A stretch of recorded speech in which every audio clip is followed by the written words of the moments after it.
So my dear बच्चों, next is ionic bond. Ionic bond. Now what do you mean by ionic bond? बेटा ionic bond is formed by loss or gain of electron, यानी complete exchange of electron from one species to another species.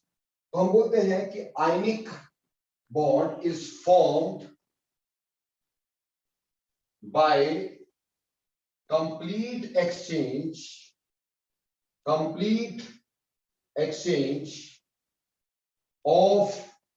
electrons from one species to another.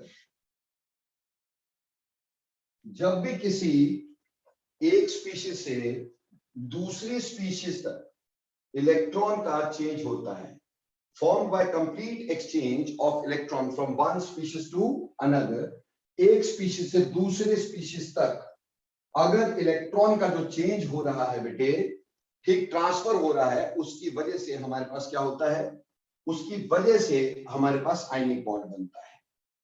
जैसे sodium जो है, ठीक, again coming back to that, कि sodium में हमारे पास एक valence electron होता है और क्लोरीन के पास 1 2 3 4 5 6 7 वैलेंस इलेक्ट्रॉन होते हैं. अभी क्या होगा कि हमारे पास सोडियम ये इलेक्ट्रॉन देगा और सोडियम जब ये इलेक्ट्रॉन देगा, after giving this electron it will change into sodium 1 positive and this electron will be taken by chlorine to form chloride ion. तो क्लोरीन ये इलेक्ट्रॉन लेगा बेटा जी और इलेक्ट्रॉन लेके Cl1 नेगेटिव बन जाएगा. अब जो नेगेटिव और पॉजिटिव है इसके बीच में बेटा फोर्सेस ऑफ अट्रैक्शन रहेंगी, ऑब्वियसली रहेंगी. And because there is a force of attraction between sodium and chloride, so this particular attraction is called as electrostatic forces और आयनिक बॉन्ड. इलेक्ट्रोस्टैटिक फोर्सेस बेटा पॉजिटिव नेगेटिव में charge particle में जो forces होती हैं उन forces को अपन electrostatic forces का नाम देते हैं और यहां इसको बोल देंगे दिस इज आयोनिक बॉन्ड. क्योंकि आयनिक बॉन्ड में electron has been transferred from sodium to that of chlorine और यहां पे इलेक्ट्रोस्टैटिक फोर्स है, इसलिए आयनिक बॉन्ड को कई बार हम लोग इलेक्ट्रोवैलेंट बॉन्ड का नाम भी देते हैं. This is also called as electrovalent bond. तो ionic bond is also called as electrovalent bond. बोलो बच्चे, बात समझ में आई कि कैसे आयनिक बॉन्ड बनता है, क्या आयनिक बॉन्ड होता है, यस और नो.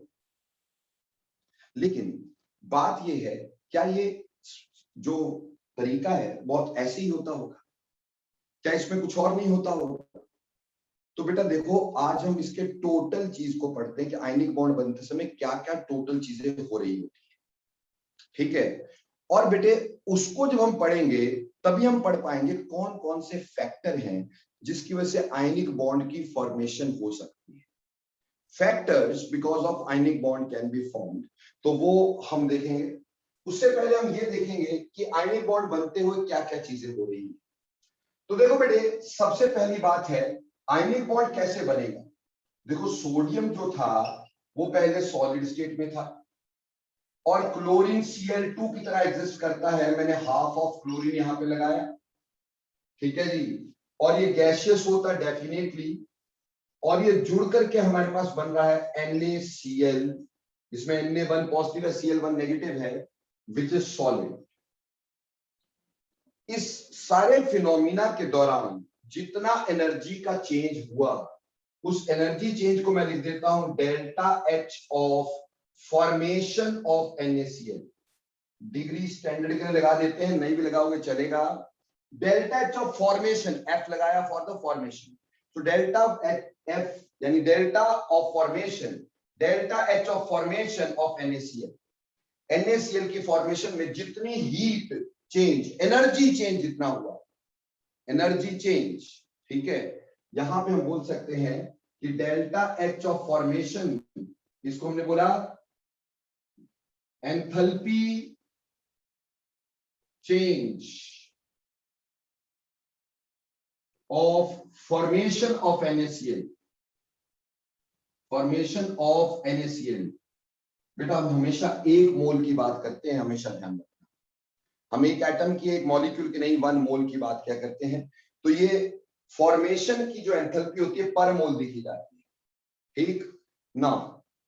अब इसमें होना क्या है, सोडियम ने इलेक्ट्रॉन देने हैं।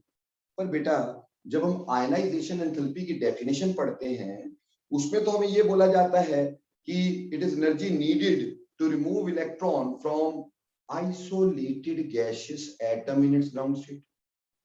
Is this gaseous atom? No. So first we have to change it into the gaseous atom. सबसे पहला काम होगा इसको गैसियस एटम में कन्वर्ट करना।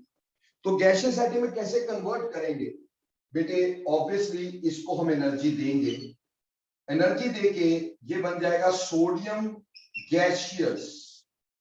बेटे सॉलिड से डायरेक्टली गैस में चेंज हो जाना, इस फिनोमिना को क्या बोलते हैं। सोडियम जो है सॉलिड से गैस में चेंज हुआ, सॉलिड से डायरेक्टली गैस में चेंज हो जाना क्या होता है, सब्लिमेशन। यस, तो यहां पे जो एनर्जी लगेगी उस एनर्जी को बोलेंगे हीट ऑफ सब्लिमेशन या एंथैल्पी ऑफ सब्लिमेशन। तो यहां पे एंथैल्पी ऑफ सब्लिमेशन लग गई, एनर्जी जो लगी वो क्या लगी, energy of sublimation, enthalpy of sublimation लग गई बेटा। समझ में आया कि नहीं। No, just it is not vaporisation, vaporisation is from liquid to gas, it is solid to gas, तो it is sublimation. Got it. तो यहां एंथैल्पी ऑफ सब्लिमेशन लगी। अब ये गैसियस बन गया और आइसोलेटेड भी है। अब ये इलेक्ट्रॉन देगा, नाउ ये इलेक्ट्रॉन देगा, तो जब ये इलेक्ट्रॉन देगा तो ये बनेगा Na1 positive gaseous, Na1 positive gaseous. बेटे अब इससे इलेक्ट्रॉन निकाला, इलेक्ट्रॉन निकालने के लिए हमें क्या देनी पड़ती है, हमें देनी पड़ती है आयनाइजेशन एंथैल्पी, हमें देनी पड़ती है आयनाइजेशन एंथैल्पी। तो हमने दो तरह की एनर्जी यहां पे दी, एक सब्लिमेशन एंथैल्पी, दूसरी आयनाइजेशन एंथैल्पी। ये दो तरह की एनर्जी, दो तरह की एंथैल्पी हमने दे दी। ठीक, उम्मीद करता हूं ये दोनों बातें समझ में आ गई, क्लियर। अब चलो आगे। अब क्लोरीन है बेटा, पहली बात तो ये है, ये क्लोरीन जो है इसको टूटना है, क्योंकि क्लोरीन ने इलेक्ट्रॉन लेना है। इलेक्ट्रॉन लेने के लिए हम देते हैं, हमें क्या मिलती है, इलेक्ट्रॉन गेन एंथैल्पी। और उसकी डेफिनेशन याद करो, कहता है it is energy released when one electron is added to isolated gaseous atom in its ground state. Okay, ये gaseous है, पर क्या isolated है? Is that isolated? No.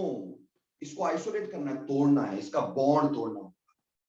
तो बेटा हम इसका बॉन्ड पहले तोड़ेंगे। देखो बेटा, एक मोल से अगर ऐसे Cl2 होता तो Cl2 से 2 क्लोरीन मिलते, Cl2 से 2 क्लोरीन मिलते, 2 मोल्स मिलते, एक मोल से 2 मोल। पर अगर मैंने इसको हाफ कर दिया तो इधर भी हाफ होगा, तो half chlorine on dissociation gives 1 mole of chlorine atom. तो अकेला यहां पे क्लोरीन एटम रह गया, लेकिन यहां पे एनर्जी लगी, हमने इसका बॉन्ड तोड़ा, तो बॉन्ड तोड़ने के लिए एनर्जी लगी। बेटा 1 मोल के लिए हम यहां लिखते बॉन्ड डिसोसिएशन एंथैल्पी। क्या लिखते, बॉन्ड डिसोसिएशन एंथैल्पी 1 मोल के लिए। पर हमारे पास यहां कितना था, हाफ मोल, तो बेटा हमने लिखना हाफ बॉन्ड डिसोसिएशन एंथैल्पी। इसको हाफ बॉन्ड डिसोसिएशन एंथैल्पी लिखेंगे, क्यों, 1 मोल के लिए bond dissociation enthalpy, half mole के लिए half of bond dissociation enthalpy. क्योंकि मैंने बोला एनर्जी चेंजेस हम पर मोल देखा करते हैं, एनर्जी चेंजेस हम पर मोल देखा करते हैं। बोलो, इज इट क्लियर और नॉट, इज इट क्लियर और नॉट। ओके, अब देखो क्या हुआ कि ये जो Cl है, अब इसने इलेक्ट्रॉन लेना है, तो इसने इलेक्ट्रॉन ले लिया और Cl1 नेगेटिव, यानी इट टुक 1 इलेक्ट्रॉन, इसने इलेक्ट्रॉन ले लिया, जैसे यहां इलेक्ट्रॉन दिया था, यहां इलेक्ट्रॉन लेकर के Cl1 नेगेटिव बन गया। ठीक है जी। तो बेटा यहां पे इसने इलेक्ट्रॉन लिया, इलेक्ट्रॉन लिया तो क्या लिखेंगे, इलेक्ट्रॉन गेन एंथैल्पी। क्या लिखेंगे? Electron gain enthalpy. तो ये बेटा इलेक्ट्रॉन गेन एंथैल्पी हो गई, ठीक। और ये पहली वाली थी तो फर्स्ट लिख देंगे। अब यहां पे सोडियम 1 पॉजिटिव और क्लोरीन 1 नेगेटिव बन गया। सोडियम 1 पॉजिटिव, इन दोनों में होगी अट्रैक्शन। अट्रैक्शन होकर के ये 3 डायमेंशनल स्ट्रक्चर बनाएंगे जिसको बोलेंगे लैटिस। लैटिस क्या होता है बेटा? Is 3 dimensional arrangement of some ions, some constituting species. किसी भी चीज की एक 3 डायमेंशनल अरेंजमेंट, जैसे बेटा मान लो अगर मैं ऐसे बोलूं कि एक आयन यहां लगा, एक यहां लगा, एक यहां लगा, एक यहां लगा, ऐसे यहां अनायन, यहां कटायन, यहां अनायन, यहां कटायन, यहां पे कटायन, यहां पे अनायन, यहां पे कटायन, यहां पे अनायन, ये 2 डायमेंशन में बनाया है तो ये 2 डायमेंशन का लैटिस होगा। लेकिन इसको अगर 3 डायमेंशन में बनाते तो 3 डायमेंशन का लैटिस होगा। यानी लैटिस क्या होता है? लैटिस बेटा 3 dimensional arrangement, 3D arrangement, 3D arrangement of constituting particles। जो भी चीज बन रही है उसका वन मोल जो बन रहा है, ठीक, उसकी किस तरह की 3D अरेंजमेंट है, वो एक लैटिस होता है। समझ में आई बात? ठीक, क्योंकि हम यहां 3 डायमेंशन बात कर रहे हैं तो इसको जोड़ करके हमारे पास बनेगा लैटिस, NaCl का लैटिस, ठीक। यानी NaCl एक लैटिस बनाएंगे, 3 डायमेंशनल अरेंजमेंट बनाएंगे और बेटे ये भी अट्रैक्शन होगी। तो यहां पे हमारे पास जो एनर्जी लगेगी या एनर्जी रिलीज होगी उसको बोलेंगे लैटिस एनर्जी। Lattice energy. तो देखिए क्या क्या फिनोमिनास हमारे पास हुए, टोटल फिनोमिना। पहले सोडियम सॉलिड था, सॉलिड से वो क्या बन गया? गैसियस, उसके लिए एनर्जी लगी सब्लिमेशन एनर्जी। फिर उसने इलेक्ट्रॉन लिया, उसने सोडियम इलेक्ट्रॉन दिया, उसने बनाया सोडियम 1 पॉजिटिव, उसके लिए लगी आयनाइजेशन एंथैल्पी। क्लोरीन को पहले आइसोलेट किया तो उसके लिए लगी बॉन्ड डिसोसिएशन एंथैल्पी। बेटा 1 मोल के लिए हम लिखते हैं बॉन्ड डिसोसिएशन एंथैल्पी, ये हाफ मोल है, यहां देखिए हाफ मोल है तो half of bond dissociation enthalpy. तो जो 1 मोल क्लोरीन का बना उसने इलेक्ट्रॉन लिया, इलेक्ट्रॉन लेकर के क्लोराइड बनाया, यहां लगी इलेक्ट्रॉन गेन एंथैल्पी। अब ये दोनों पॉजिटिव नेगेटिव अट्रैक्ट हुए, इन्होंने एक 3 डायमेंशनल अरेंजमेंट बनाई जिसको हमने बोला लैटिस। लैटिस एनर्जी यहां पे लग गई। बेटा लैटिस एनर्जी को हम इससे या फिर यू से भी कई लोग शो कर देते हैं, कई लोग इसको डेल्टा यू से भी शो कर देते हैं, यू से शो कर देते हैं, बट फ्यूचर में बता दूंगा कि यू आजकल यूज नहीं होता क्योंकि बेटे यू जो है किसी और चीज का सिंबल रख दिया गया है, इसलिए आजकल हम यू का यूज नहीं करते, ठीक है। अब ऑब्वियसली यहां देखते हैं एनर्जी कहां पे एब्जॉर्ब हुई, कहां रिलीज हुई। देखो बेटा जहां एनर्जी एब्जॉर्ब होगी वहां हम प्लस का साइन लगाएंगे, जहां एनर्जी रिलीज होगी वहां माइनस का साइन लगाएंगे। दोबारा सुन लो, जहां एनर्जी एब्जॉर्ब होगी वहां प्लस का साइन, जहां एनर्जी रिलीज होगी वहां माइनस का साइन। तो फटाफट बताओ यहां प्लस लगाऊं कि minus? Obviously energy is absorb, sublimation में एनर्जी लगेगी ना, ठीक। तो एब्जॉर्ब, तो इसके आगे साइन कौन सा होगा? प्लस का होगा। यहां पे साइन प्लस का लगाऊं कि माइनस का? यहां पे प्लस का कि माइनस का? बेटा ऑब्वियसली ये एनर्जी एब्जॉर्ब्ड है, this is again ionization enthalpy is energy absorbed. Ionization enthalpy energy absorb होती है ना भाई, तो यहां पे भी साइन कौन सा लगेगा? यहां साइन प्लस का लगेगा। यहां बॉन्ड तोड़ना है, बॉन्ड तोड़ने के लिए एनर्जी एब्जॉर्ब होगी कि रिलीज? Obviously absorb. बॉन्ड तोड़ने के लिए एनर्जी एब्जॉर्ब होगी, तो साइन कैसे कैसे लगाएंगे? प्लस का साइन लगाएंगे, ठीक, प्लस का साइन लगाएंगे। अब ये इलेक्ट्रॉन गेन एंथैल्पी है, एनर्जी एब्जॉर्ब की release. Yes, electron gain enthalpy first is released, तो रिलीज है तो साइन किसका आएगा? माइनस। लैटिस एनर्जी, बेटा यहां पे 2 चीजें जुड़ी हैं, जब भी कोई चीज जुड़ती है बॉन्ड बनाती है एनर्जी क्या होती है? रिलीज। तो लैटिस एनर्जी भी रिलीज होगी, यानी यहां पे साइन नेगेटिव का आएगा। अब ऑब्वियसली ये जो टोटल चेंज आया है वो इन सब चेंजेस की वजह से आया। जो टोटल चेंज एनर्जी का आया ऊपर, वो इन सब की वजह से आया। इसलिए therefore delta H of formation should be equal to, अभी डिग्री नहीं लगा रहा, delta H of formation should be equal to sum of all these, इन सब का सम, यानी सबसे पहले plus delta H of sublimation plus, बेटा इसके साइन ब्रैकेट के अंदर लिखे हैं और वैसे बीच में प्लस होना है, तो plus ionization enthalpy plus half of bond dissociation enthalpy plus bracket के अंदर माइनस इलेक्ट्रॉन गेन एंथैल्पी, क्योंकि इसका साइन नेगेटिव होता है, एनर्जी रिलीज होती है, प्लस माइनस लैटिस एंथैल्पी। इन सारे चेंजेस की वजह से तो टोटल एनर्जी का चेंज हुआ। सो ये टोटल एनर्जी का चेंज हमने देखा इन सारे प्रोसेसेस के चेंजेस के एनर्जी चेंजेस को जोड़ करके, प्लस करके। अब उसमें जो रिलीज होंगे वहां ऑब्वियसली माइनस का साइन आ जाएगा, प्लस माइनस माइनस हो जाएगा, और जहां एब्जॉर्ब होगा वहां प्लस रहेगा, तो टोटल एंथैल्पी का चेंज, टोटल एनर्जी का चेंज हमारे पास आ जाएगा। बोलो बेटे, क्लियर और नॉट? ये जो टोटल साइकिल मैंने बनाया, इस टोटल साइकिल को हम बोलते हैं Born Haber cycle. Born Haber cycle, तो बेटे ये बॉर्न हेबर साइकिल था जो मैंने यहां बनाया है, ठीक। So this is called Born Haber cycle. तो बॉर्न हेबर साइकिल हमें किसी भी तरह का energy change during a formation of a molecule, और you can say bond formation के दौरान किसी भी तरह का एनर्जी चेंज हम इससे निकाल सकते हैं। जैसे अगर हमें ये वैल्यू दे दी गई हो, बाकी सारी वैल्यू दे दी गई हो, क्या हम लैटिस एनर्जी निकाल सकते हैं? यस। अगर बाकी सब वैल्यू दे दी गई हो, सिर्फ इलेक्ट्रॉन गेन एंथैल्पी नहीं दी गई हो, तो क्या निकाल सकते हैं? यस। बाकी मतलब कोई भी चेंज, एनर्जी का चेंज हम इससे निकाल सकते हैं। याद रखना, एनर्जी चेंज निकाल सकते हैं। Only you can calculate energy change out of Born Haber cycle, क्योंकि बॉर्न हेबर साइकिल जो होता है वो एनर्जी का चेंज शो करता है। तो फटाफट बताओ बेटा, बॉर्न हेबर साइकिल समझ में आया कि नहीं? यस और नो क्विकली बोल देना।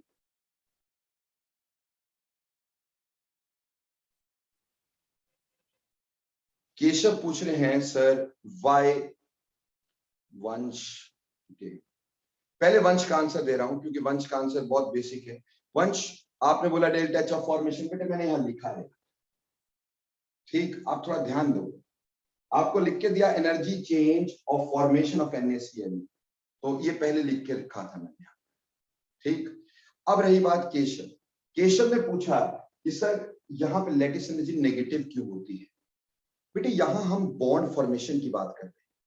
Na और Cl जब आपस में बॉन्ड बनाएंगे तो ऑब्वियसली बॉन्ड बनाते एनर्जी रिलीज होगी कि नहीं होगी? तो लैटिस तो तभी बनेगा जब बॉन्ड बनेगा, तो एनर्जी रिलीज होगी यहां पर। हालांकि आगे मैं लैटिस एनर्जी पे आऊंगा दोबारा, ठीक। लैटिस एनर्जी को और तरीके से भी डिफाइन किया जा सकता है, बट यहां हम बॉन्ड बनाने की बात कर रहे हैं, तो अट्रैक्टिव फोर्सेस बनती हैं जिससे एनर्जी रिलीज होती है। बोलो बेटा, एम आई क्लियर और नॉट?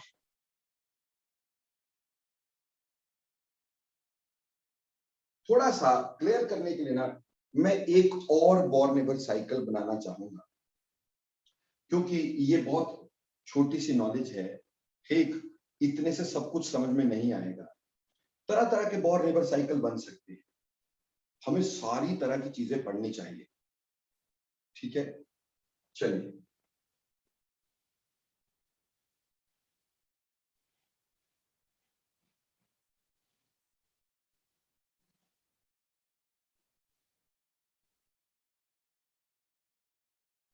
एक और बॉर्न हेबर साइकिल मैं बनाना चाह रहा हूं, ठीक। I will form one more Born Haber cycle, एक आपको भी दूंगा जो होमवर्क की तरह, ठीक। देखो बेटे, हमारे पास होगा, मान लो Mg solid plus O2 half gaseous, giving us MgO solid. ठीक, हमें इसका बॉर्न रिवर्स साइकिल ड्रॉ करना है। ठीक, इसको बनाना है। How we can do this? यहां हमें पता है, हम लिखते हैं delta H of formation of MgO। अब सबसे पहली बात थी कि आपका मैग्नीशियम जो था वो सॉलिड था, उसको गैस में कन्वर्ट करना था। तो पहले मैग्नीशियम जो होगा that will be change into gaseous, और यहां पे एनर्जी एब्जॉर्ब होगी, और वो होगी heat of sublimation, enthalpy of sublimation, delta H of sublimation. Clear? अब जो मैग्नीशियम है उसको 2 इलेक्ट्रॉन देने, क्या एक ही बार में दे देगा? नहीं ना, पहले वो मैग्नीशियम 1 पॉजिटिव बनेगा। ठीक, यहां पे लगेगी इलेक्ट्रॉन गेन, यहां पे लगेगी आयनाइजेशन एंथैल्पी 1, और वो एब्जॉर्ब होती है तो प्लस का साइन देगा। फिर मैग्नीशियम यही वाला एक और इलेक्ट्रॉन देगा, बनाएगा मैग्नीशियम 2 पॉजिटिव गैसियस, तो यहां पे आयनाइजेशन एंथैल्पी 2 लगेगी। You will get ionization enthalpy 2। ठीक, सेकंड इलेक्ट्रॉन के लिए वो भी पॉजिटिव होगी। नाउ अब आपको ऑक्सीजन का पहले बॉन्ड तोड़ना होगा।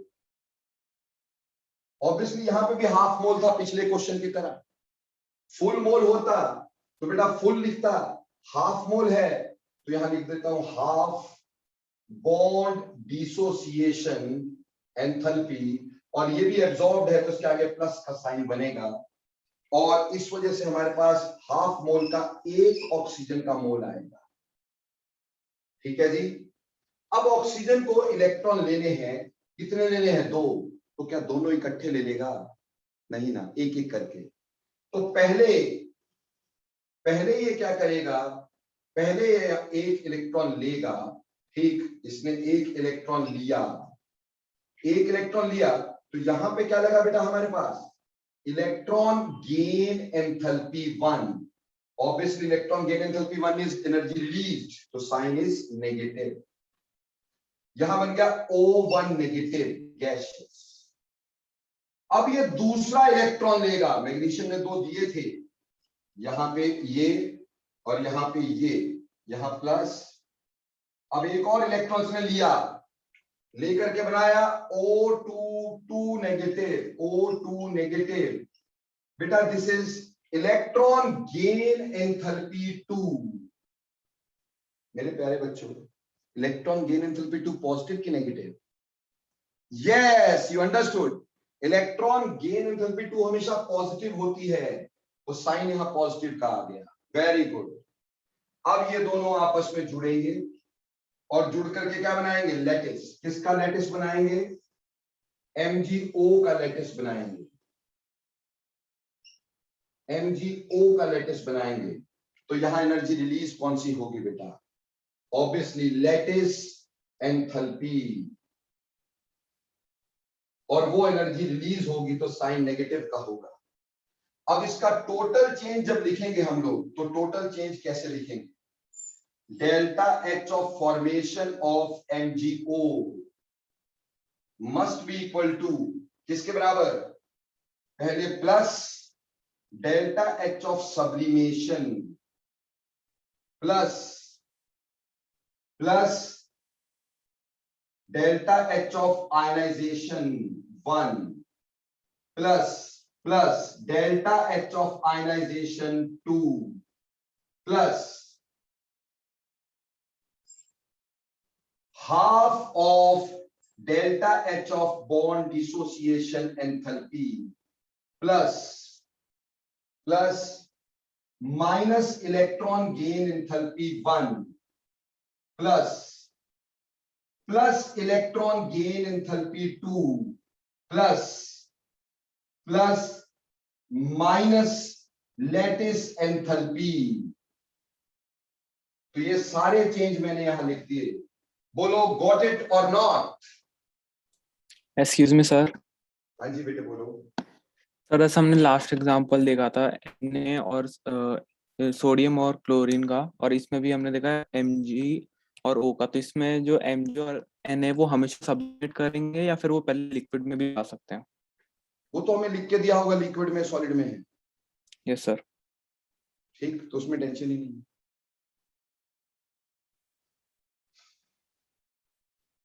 क्लियर? Yes sir. एक और बना रहा हूं। से Mg solid plus Cl2 gaseous giving us MgCl2 solid, ऐसा दे रखा है। इसका बॉर्ड-हीबर साइकिल आपको बनाना है। तो how will you form this Born Haber cycle? कैसे बनाओगे बेटे? हमें पता है कि यहां पे डेल्टा और एच ऑफ फॉर्मेशन होगा, यहां डेल्टा एच ऑफ फॉर्मेशन होगा। तो बेटा सबसे पहले मैग्नीशियम को आप मैग्नीशियम गैस में कन्वर्ट करोगे, सो ऑटोमेटिकली यहां पे एनर्जी जो लगेगी उसको सब्लिमेशन एंथैल्पी बोला जाता है। ठीक, और उसके आगे साइन कौन सा लगाया जाता है? प्लस का लगाया जाता है। अब जो मैग्नीशियम है that can change into magnesium 1 positive gases by giving 1 electron. So बेटे यहां पे लगेगा ionisation enthalpy 1 which is also positive। ठीक है जी। उसके बाद magnesium will give us magnesium 2 positive by giving another electron। ठीक है जी। यहां लगा आयनाइजेशन एंथैल्पी 2, ये 1 थी, ये भी पॉजिटिव। ठीक, नाउ सी, यहां पर हमारे पास क्लोरीन को तोड़ना है, 2 क्लोरीन चाहिए हमें, पर बॉन्ड तोड़ना है तो यहां पे 2 Cl बनेंगे। 1 मोल के 2 Cl, 2 ही चाहिए। यहां पूरा मोल तोड़ा है, इसलिए यहां पे बॉन्ड डिसोसिएशन एंथैल्पी पूरी लिखेंगे और साइन प्लस। क्लियर हो गया? यहां हाफ नहीं होगा क्योंकि यहां पूरा 2 क्लोरीन चाहिए, तो 2 क्लोरीन चाहिए तो पूरे 1 मोल से 2 ही क्लोरीन बनेंगे। अब ये 2 क्लोरीन इलेक्ट्रॉन लेंगे, दोनों के दोनों लेंगे और क्या बनाएंगे? 2 Cl नेगेटिव। ये 2 इलेक्ट्रॉन लेंगे और 2 Cl नेगेटिव गैसेस बनाएंगे। अब यहां ध्यान दीजिएगा, यहां एक के लिए होना था इलेक्ट्रॉन गेन एंथैल्पी 1, लेकिन यहां 2 क्लोरीन है तो इंटू 2 हो जाएगा। ठीक, 1 क्लोरीन के लिए एक ही बार लेनी थी, 2 के लिए 2 बार लेनी पड़ेगी भाई। और इसके आगे साइन किसका होगा? माइनस का, क्योंकि एनर्जी रिलीज तो है ये। एक इलेक्ट्रॉन गेन एंथैल्पी 1 क्लोरीन के लिए, दूसरी इलेक्ट्रॉन गेन एंथैल्पी दूसरी क्लोरीन के लिए। और अब ये दोनों जुड़े और इन्होंने मिलकर बनाया लैटिस ऑफ दिस। ठीक है जी। और यहां पे जो एनर्जी रिलीज हुई वो है लैटिस एंथैल्पी। ठीक, अब टोटल चेंज किसके बराबर आया? अब टोटल चेंज आया delta H of formation of MgCl2 should be equal to plus delta H of sublimation of magnesium plus ionization enthalpy 1 plus ionization enthalpy 2 एक plus dissociation enthalpy 1 plus -2 into electron gain enthalpy 1 plus lattice enthalpy वो भी minus में। ऐसे करके इसका बॉर्ड-हीबर cycle बनेगा। बोलो बच्चे, समझ में आया इसमें फर्क, इसमें फर्क दोनों में?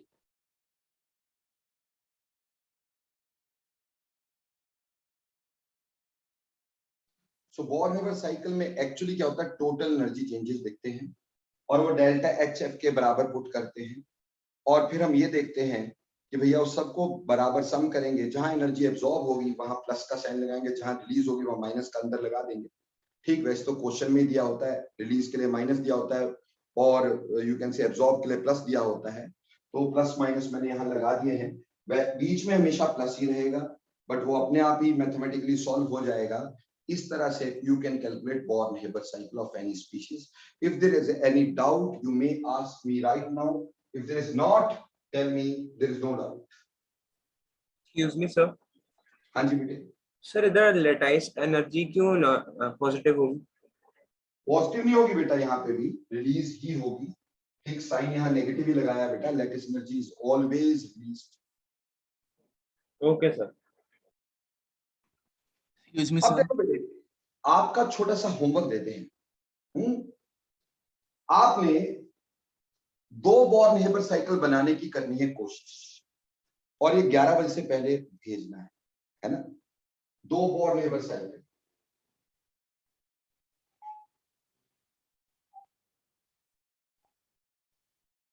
और सोच सोच के बनाना, ऐसे नहीं चलता फिरता काम नहीं करना।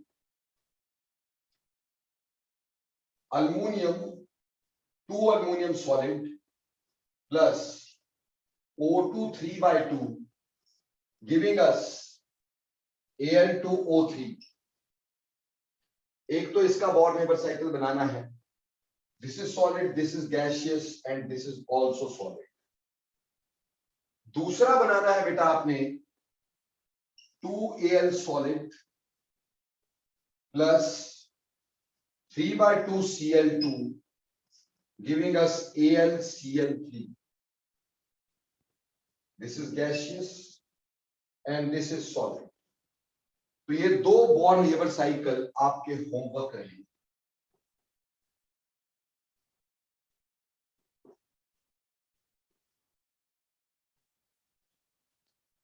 ठीक, ड्रॉ देम और भेज दीजिएगा बिफोर 11 o'clock। बेटा पिछले दिन में भी बहुत सारे बच्चों का होमवर्क नहीं आया। नाउ फिर मैं बहुत स्ट्रिक्ट हो जाऊंगा बेटा, फिर आप लोग पछताओगे, तो फिर मैं क्लास से बाहर निकाल दिया करूंगा। ठीक, मुझे ऐसे बच्चे नहीं चाहिए भैया जो काम नहीं करते हैं। ठीक, और एक बात समझ लो, मैंने बाहर निकाल दिया फिर दुनिया की कोई ताकत अंदर नहीं ला सकती है। ठीक, चलिए एनी हाउ, उम्मीद करता हूँ बहुत हो गया।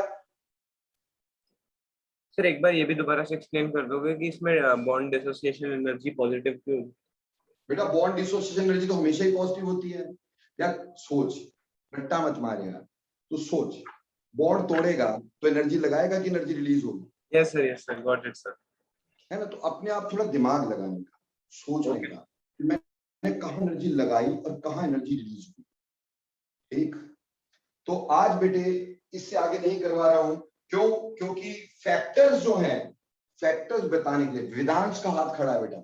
Yes Vedansh, what you want to ask? Yes sir. Sir सबसे पहले उसमें बोर्न-हेबर्ट साइकिल में आपने जो फॉर्मेशन एंथैल्पी जो आपने लिखा था उसके अंदर, उसके ऊपर आपने डिग्री लगाया था, फिर आपने मिटा दिया था। सर उसका रीजन क्या था?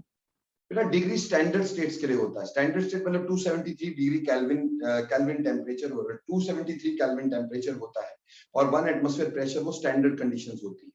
ठीक, वो आगे थर्मोडायनेमिक्स नाम का एक चैप्टर है, वहां क्लियर करूंगा। अभी तुम्हें स्टैंडर्ड और नॉन स्टैंडर्ड में फर्क पता नहीं चलेगा बच्चे। क्लियर? Yes sir. सो बेटे देखो, करवाने को अभी मेरे पास टाइम है, approximately I have 10 minutes more. ठीक, लेकिन 10 मिनट्स में कुछ भी नहीं होगा, वो टॉपिक बीच में लटका रह जाएगा, और बीच में लटका रहेगा तो मजा ही नहीं आएगा। ठीक, तो नेक्स्ट टाइम पढ़ेंगे। आप अपने डाउट पूछ सकते हैं, जो भी बच्चा कोई भी डाउट चाहता है